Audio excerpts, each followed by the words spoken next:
for Kawhi Leonard. He made 11 of 25 shots for his 36 points. And Smitty, as you take a look at the shot chart right here, what are you seeing about hot and cold from Kawhi here tonight?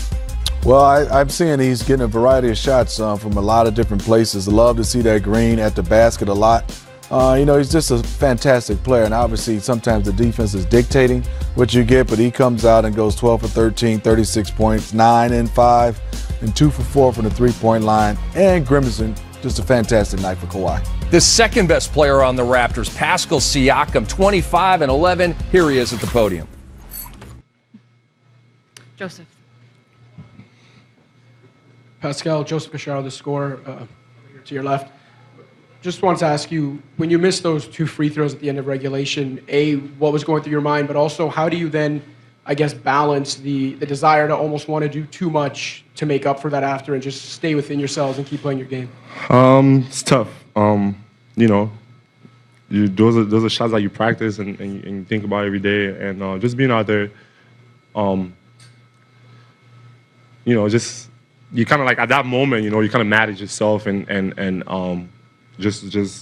just mad at yourself. And then I think my teammates did a good job of just kind of like calming me down. Mark, Norm, everyone, Danny, just talking to me and making sure that I stay in the game and I understand that I got to stay in the moment and next kind of like play mentality. And and then after that it's like we're in this together, and at the end of the day, I got to do everything to make sure that our team comes out, with a win. And for me, that was just my mindset out there, after that. It was tough at the moment, right away. Kind of mad at myself and down a little bit, but my teammates helped me out and just talking to me, and then just kind of snapped out of it. So we're going to Lewis, who's on your right-hand side there, Pascal. Lewis Atzman, Raptors Republic. Pascal, were you happy to pass up the Giannis duties to Kawhi tonight? Huh? Looked like Kawhi took over as the primary defender on Giannis. I think we just want to, kind of give him different looks. A player as talented as he is, you just got to continue to do whatever you can do to kind of slow him down. Everyone was guarding him, just making sure that, we keep different matches on him and somebody always fresh on him. To Eric, who's standing up to the left, back here. Pascal, Eric Smith, Sportsnet. Heading into the game, there was a lot of talk about potential changes, whether it be changes to the starting lineup or the rotation or otherwise. Then Kyle fouls out in this game as well.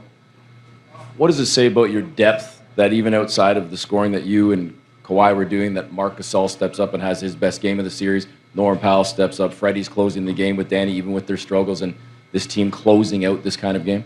Oh, man.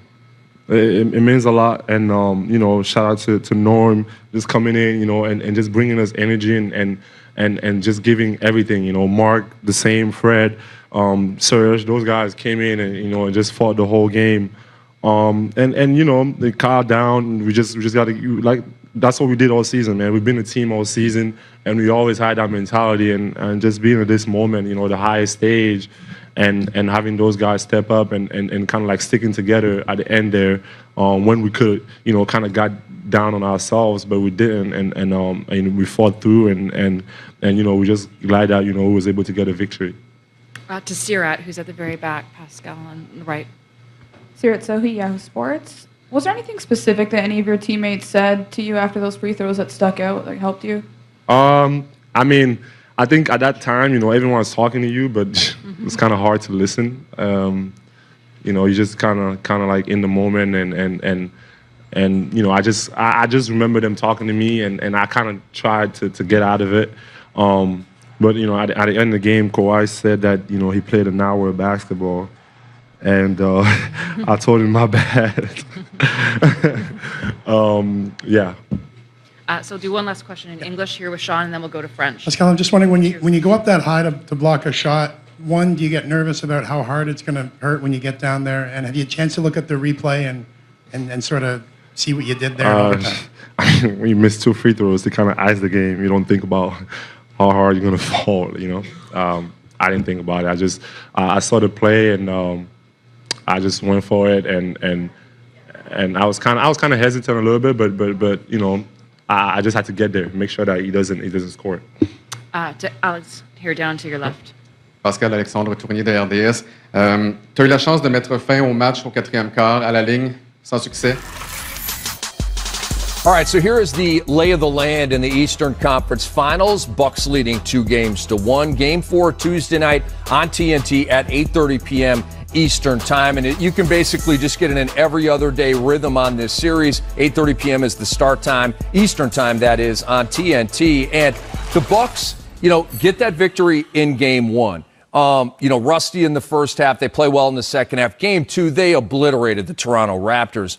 The Raptors get Game 3. Do they, Smitty, settle in Game 4 and get a big, comfortable victory? Or do you think Milwaukee comes back with a mighty punch? Well, I think, first of all, Toronto's happy. I mean, you can't go down 3-0. I think you got to still worry about some injuries. I'm still worried about Serge, how much the limited minutes he played. Is it because he's in the doghouse, or was there some kind of injury for Serge Ibaka? So bodies for Toronto's is a concern for me. And the Milwaukee Bucks, even though they lost this game, had a chance.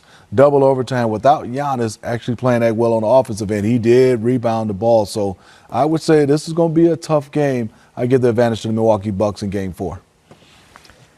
Look, their bench was sensational tonight. You have two guys come off the bench and combine for 44 points from Milwaukee. You can't ask for much more than that, and they just obliterated Toronto's bench. Giannis will come back and have a big game because he's just that type of guy, and that's the reason why he's one of the finalists for MVP. If you simplify it into one thing, Milwaukee has to make shots next game. They're ganging up on Giannis and making it as tough as they can. They're saying, okay, we're going to continue to do that until the rest of you people make shots against us. So to say, look, we just got to be better at making shots. And the other thing is turnovers. They had 20 turnovers that led to 21 points, which is way too many giveaways. Yeah, and Eric Bledsoe, Middleton, and Mirotic 3 for 19 combined from the three-point line. If it's not going, put your head down and shoot some mid-range shots and get to the bucket. Coach Bud said that Giannis Antetokounmpo needs to play with more force in Game 4. It looked like he was playing with force tonight. What did Bud mean by that? Well, I'm not sure, but I thought rebounding the ball, he was driving it. It was just a lot of bodies around him, and someone was called, someone wasn't. I think for him I would like to see him more in pick and roll situation, Coach. He's a screener, he rolls, and then he's playing with force with the basketball so they can't load up and have somebody else coming off the screen. But I think Eric Bledsoe, we got to find a way, if you're the Bucks organization, to have him step up, play a game where it's not all about scoring, making the right plays. He hasn't made a lot of the plays down the stretch. Sometimes it's a little bit, you scratch your head, Coach, what is he doing in these situations?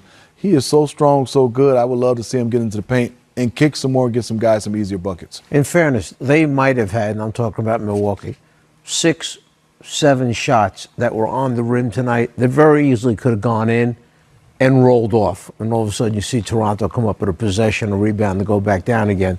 Those little things add up, particularly in a double overtime game.